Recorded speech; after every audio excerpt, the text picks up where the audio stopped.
একটা হচ্ছে এখানে যে বেয়ারিং প্যাডটা ছিল, এই বেয়ারিং প্যাডটার গুণগত মান নিশ্চিতকরণ হয়েছে কিনা সেটার উপরে আমরা রুল প্রেয়ার করেছি। এবং এটার সঙ্গে এই বেয়ারিং প্যাড এবং মেট্রো রেল এবং হলো সারা ঢাকা শহরের যে ফ্লাইওভারগুলো আছে, ফ্লাইওভারের যে রক্ষণাবেক্ষণ আছে, এই রক্ষণাবেক্ষণের কোনো অবহেলা আছে কিনা এবং এই অবহেলাজনিত কারণে এই ঘটনা, এই ট্র্যাজেডি হয়েছে কিনা সেটার উপরে আমরা রুলের প্রেয়ার করেছি। আমরা জানি গতকালকে যে ট্র্যাজেডি, এই ট্র্যাজেডি আমাদের সকলকেই একটা রক্তক্ষরণ হয়েছে। আমরা সেখান থেকেই পাবলিক ইন্টারেস্ট লিটিগেশন হিসেবে আমি এই রিট পিটিশনটা ফাইল করেছি। আজকে আমরা এই রিট পিটিশনটা ফাইল করেছি ম্যাডাম জাস্টিস ফাহমিদা কাদের এবং মিস্টার জাস্টিস মোহাম্মদ আসিফ হাসানের কোর্টে। আমরা এখানে রিট পিটিশনটার পারমিশন চেয়েছি, কোর্ট আমাদেরকে পারমিশন দিয়েছে। আগামীকালকে শুনানির জন্য তারিখ নির্ধারণের জন্য আমাদেরকে বলেছে মেনশন স্লিপ জমা দেওয়ার ক্ষেত্রে।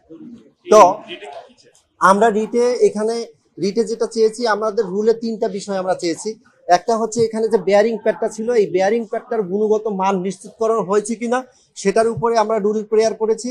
এবং এটার সঙ্গে এই বেয়ারিং প্যাড এবং মেট্রো রেল এবং হলো সারা ঢাকা শহরের যে ফ্লাইওভারগুলো আছে, ফ্লাইওভারের যে রক্ষণাবেক্ষণ আছে, এই রক্ষণাবেক্ষণের কোনো অবহেলা আছে কিনা এবং এই অবহেলাজনিত কারণে এই ঘটনা, এই ট্র্যাজেডি হয়েছে কিনা সেটার উপরে আমরা রুলের প্রেয়ার করেছি। বান্ডেল থাকলে প্রতি সেনমানিতে টাকা বাঁচবে।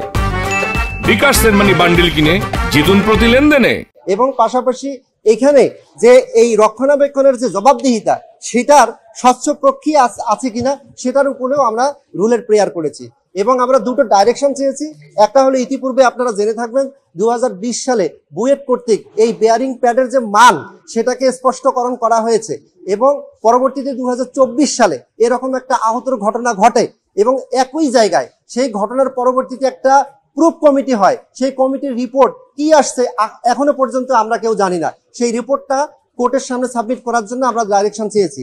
এবং আমাদের এই ঘটনা, গতকালকের যে ঘটনা, সেটার সঙ্গে অবহেলা আছে কিনা সেটার উপরে আমরা ডাইরেকশন চেয়েছি। ওই তদন্তের সঙ্গে আমাদের রিট পিটিশনের কোনো সম্পর্ক নাই। কারণ হলো, আমরা এখানে কোনো কম্পেনসেশন ক্লেম করিনি। আমরা এখানে কোনো একটা পার্টিকুলার পিলারকে আমরা এখানে প্রুফ কমিটিতে নিয়ে আসিনি। আমরা হোল ঢাকা শহরের যত বেয়ারিং প্যাড আছে এর গুণগত মানটা এবং এটা রক্ষণাবেক্ষণ ঠিক আছে কিনা সেটার উপরে আমরা রুলটা প্রেয়ার করেছি। এটা শুধু একদিনের না, এটা যেন সবসময় এটা হয়ে থাকে। একজন সচিব সড়ক ও সেতু বিভাগ, এখানে আমরা 4 জনকে করেছি। Government of the people's republic of Bangladesh, secretary, ministry of road transport and bridge, Bangladesh secretary Dhaka mass transit company limited, এখানে এমডি আসবে, ম্যানেজিং ডাইরেক্টর। আকার Dhaka transport coordination authority DTCA, এখানে এক্সিকিউটিভ ডাইরেক্টর আসবে, যারা এটা দেখাশোনা করে।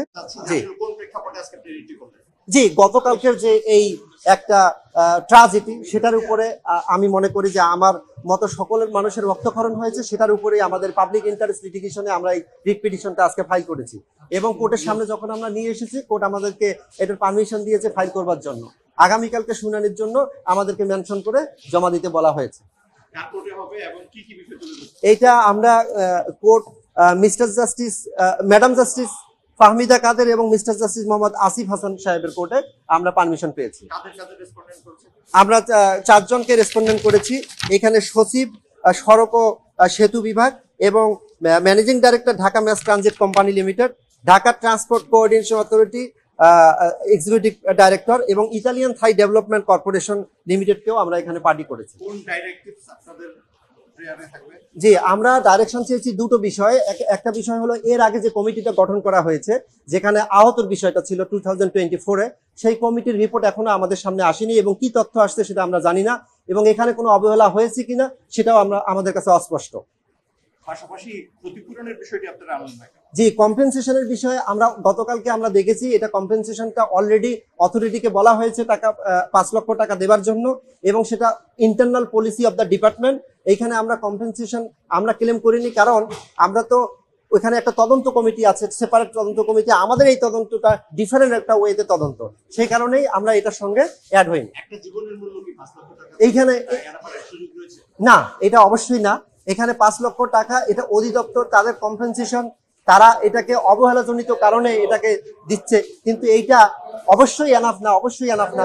এটার জন্য আমরা রুলের মধ্যে যে পুরো কমিটি নিয়ে আসছি, যদি কমিটি ফাইনালি এটা নিয়ে আসতে পারে যে এখানে অবহেলা হয়েছে, সেখানে আমরা পরবর্তীতে কম্পেনসেশনও ক্লেম করতে পারবো।